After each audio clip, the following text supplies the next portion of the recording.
How's it going? Dave here, and in today's video I've got my friend Scottney with me. Hello. And we're going to be talking about inspiration. So originally this video was going to be about how to be inspired by your favourite bands without ripping them off too much. But then we just got into a general discussion about inspiration. So we're going to talk about that later on. So first of all, we're going to talk about how you can not rip off your favourite bands too much, some personal experiences, and then we'll go into some tips on just getting some inspiration in general. Let's start off with your band. Sure. Yes. So let's go for it. So I've been in bands for about 10 years now. The most recent is Effectual, the current one. My main influence is Muse, which I'm sure anyone would tell you. So obviously that and the two other chaps that are in the band also have that as their main influence. So it's three people liking Muse in a band. So yeah, we're heavily influenced by them. And when I started out in bands, that was, I probably sounded more like Muse back then than we do now, because that was like the one thing that I did. Yeah. Just as time's progressed, obviously we've taken influences from elsewhere, different sounds and stuff like that. And it's become its own entity. And I suppose, I think we're going to go into some more depth about how to take those influences, get your bass structure, and then pull different influences and create something unique. that's right. So I think we're both guilty of ripping off our favourite bands a little bit too much. And from our experiences, we can give you some tips. So the first tip would be to just get it out of your system and just to accept the fact that you're inspired by a band and to just go full in with it and get it out of your system. So do you have any more thoughts on that? Yeah, no, I do. So to get it out of my system, I was in Knights of Sidonia for about 2 years. Okay. Which was a band named after their song. That was it. It was a covers band. It was a Muse covers band. That's what we did. Played just loads of Muse, got it out of the system, and it kind of helped not only get Muse out of the system, but also learn new techniques. So they do some crazy guitar stuff, and so it helped me as a musician as well as just getting it out of my system. Fantastic, cool. Then our other tip would be to pull influences from other people. Have a main source of inspiration. So for you, it'd be Muse, and then pull other things in there to create a more unique sound. So I guess we can talk about our own personal experiences with this. So for me, there's this band called The Elijah. They're not a very big band, but they were like a huge influence for me when I was younger. They're kind of a post-rocky band. So they have a big wall of noise kind of sound, and I loved it. When I saw them live, that made me want to start a band.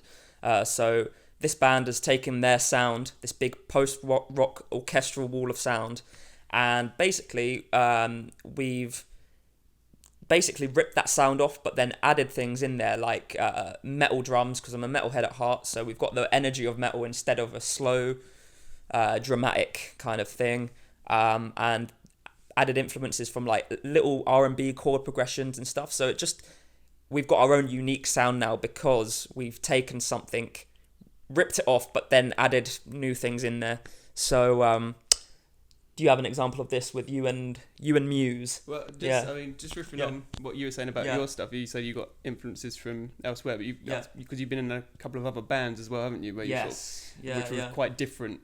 Sure. Have you taken influences from them as well, I guess? Or I think that's definitely a part of it. Being in a vast different amount of bands in different genres, that's probably affected the way I play.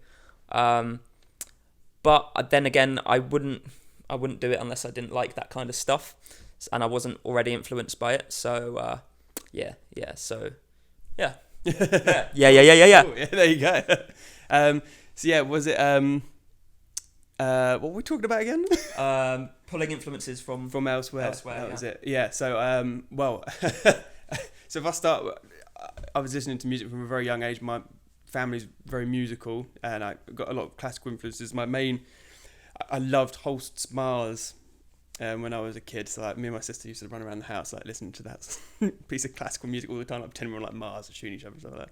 But because it's so epic and big, I love the sort of big crescendos that happen in music. But my first main super embarrassing hardcore artist that I was really into was James Blunt. Say that a bit louder. James Blunt. I still love him. He's got a new album coming out later on this month, but he was So I was proper hardcore indie when I was like in my teens. James Blunt, Kooks, Razorlight, and stuff like that. So that sort of got me into the guitar kind of thing because I was more piano based before that. And then a friend at college introduced me to Muse, and my life just changed from that point onwards. My first riff that I learnt was Plug-in Baby, but progressing from that, getting again the Muse out of the system, I still then managed to do some more, listening to sort of Blunt and the Kooks. I could put these sort of more calmer influences in, mixed it with some more heavy stuff. So System of a Down is another one of my favourite bands. Awesome. So I like how they change. They're fast and then they're slow and then they scream and then they've got these really melodic vocals. So yeah. Awesome. That is the craziest mix I've ever heard. James Blunt, Muse, and System of a Down. If that doesn't make you want to check out Vectral, then I don't know what will, to be honest. So that's basically what we've done to kind of not go too far with our influences and ripping off the bands that we like, which is quite easy to do when you really love a band. You just kind of want to make music that sounds like them. It's just natural. So we've got some general tips now for just getting inspiration, because you might be stuck in a rut. First of all, I think would be to just take a break from music if you're not feeling it. So I get these moments sometimes where I'll just put my favorite artists on and I feel nothing, literally nothing. I'm this does nothing for me. But then if I just take a week off listening to music altogether, and then when I come back to it, I feel really pumped to listen to the music again, and I get that feeling again, and I'm more inspired to make music. So I don't know if you get this. Do you get this at all? Yeah, I was trying to think of the word again. We were trying to think of the word earlier. Yeah, you just get numb to it. Is it music lag? Is that music lag? I don't know. Yeah. Something, I don't know. But yeah, no, definitely. If you're listening to... So I review bands for a magazine, and it can sometimes... I love it, don't get me wrong. I fucking love it. But every now and again, you start listening to... It's too much, and you just sort of want to take it you just get those moments where you go... Obviously, being by the sea, you can just sort of go down to the sea, and even just listening to nature is a bit more of a break from all the structure that you get from everyday music. So yeah, definitely just having a bit of a zen moment is nice. Fantastic. Yeah, definitely. I think another thing that I suggested is having an inspiration folder. So inspiration can come to you in many forms. This was going to be a point in itself, actually, to take inspiration from video games and any other thing that you're interested in, just everyday life, politics, whatever, the food you're eating. Don't make music your inspiration thing. Bring other things into it. So what I like to have is an inspiration folder where if I am lacking inspiration, I can just come to this folder and see all the things that have inspired me, and it's really good. So any songs, any pictures, any videos that have just inspired me, I put into this folder, and then I can look at it to recapture those feelings again. So I don't think you have one, do you? Because it's my original idea, but I recommend doing it. Go for it. Yeah. Cool. So other tips. What other tips did we have? Well, I mean, riffing on the ideas that you got there, I think passion is a huge part of your inspiration. If you're passionate about something, so I'm quite passionate about politics, and there's a lot of political stuff in our music, because if it makes you feel, music is very emotional, isn't it? It's an emotional flow of ideas, and I think if you feel very passionate about something, right? But yeah, if you feel passionate about pizza, write about pizza. Everyone loves pizza. Pineapple on pizza, that's quite political, isn't it? There you go, yeah. Right, I'm sure there's some angry people now. Oh no. Yeah, no, that's good though, because they're rolled up to make some music now. So there you go. Pizza is inspiration. And then another thing we can talk about is the different things you could take inspiration from your artist. So sometimes you can listen to a band and you'll listen to their song and you want to take inspiration from that, but you don't think about things maybe their guitar tone, maybe their song structures, their I don't know, what else can you take inspiration from a band that's... I suppose you could some aspects of their performance style, so the way they interact with crowds as well, maybe. That's a good one. Like you may think, oh wow, I like what he's doing on stage, kind of thing. Take that and make that part of, because yes, we all want it to be about the sound that we're creating, but a lot of the time you have to put that, we're entertainers. You got to put an entertainment flick on that too. So you can take, for me, for example, Matt Bellamy moves in a very unique way, and I have taken some of those unique movements, but he's also not very vocal with the audience. Like, he doesn't give much back and forth. He's quite they don't really talk to the audience, so like other bands would, so you find these little parts of him and you start putting them together and creating your own persona. Yeah, fantastic, cool. I think one other thing was going to gigs, local gigs in particular. I find going to gigs, like just random gigs that are on, you don't know what to expect, and sometimes a band can totally blow you away and you could be like, I've never heard anything like that. That will inspire you. I mean, are there any other reasons why you should go to gigs for inspiration? To go to gigs for inspiration, yeah, well, just like you said, when they're, especially fresh musicians, when they're super fresh into the game, they haven't been molded by the industry or the soundscape of what a song should sound like. The more you do music, the more you kind of structure it, I suppose, isn't it? Yeah. Whereas when you first start out, you're like, oh my god, let's experiment with this sound. I don't quite know what I'm doing. So you get more experimentation because you're like, oh, what if I changed? You don't know what a key change is necessarily, so you might do something that no one has thought of, kind of thing, or hasn't used. So you can pick that up from, new music. So yeah, fantastic. I definitely have done that before. Like, seen a local band and I'm like, I like what they did there. I'm gonna do that, because you just don't hear it in like the more kind of popular music that you listen to so often. Awesome, cool. Is that everything? I think we may have gone over everything now.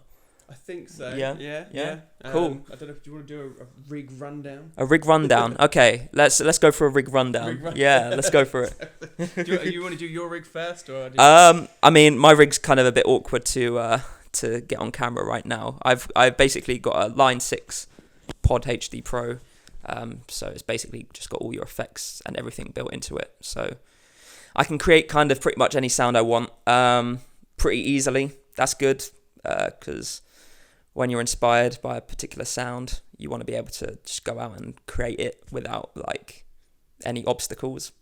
Is there anything you default to mostly, like a main default sound that you have, kind of thing? Yeah, so the whole post-rock delay and reverb where I just tremolo pick. This is with my band. That's 99% of what I do in the band. I just tremolo pick with delay and reverb, and it creates that big wall of sound. And then when we've got the orchestral backing doing the same thing, it just creates this amazing atmospheric kind of emotional feeling. That's kind of my original thing. What about you? You've got your rig here, so yeah. Here's one I made earlier. Obviously, there's several elements heavily inspired by Muse, like the fuzz factory and the whammy. That is, again, the main tone the combination that he uses with the. I think he's got an octave down as well, but this branches out a little bit, so you're having the octave up and stuff like that. And I also switch over to a metalhead every now and again, which gives you a more, if you want to create some crazy feedback kind of thing. Because I don't have a Scottney built into my guitar, I have to get it another way, so I can whack that on, kind of thing. Main sound though, love the dirty, crazy fuzz, and again that came from main influences. A lot of people actually use that fuzz factory. Like, you've got not just Muse, obviously the big one, but you've got White Stripes. I think System of a Down used a fuzz before.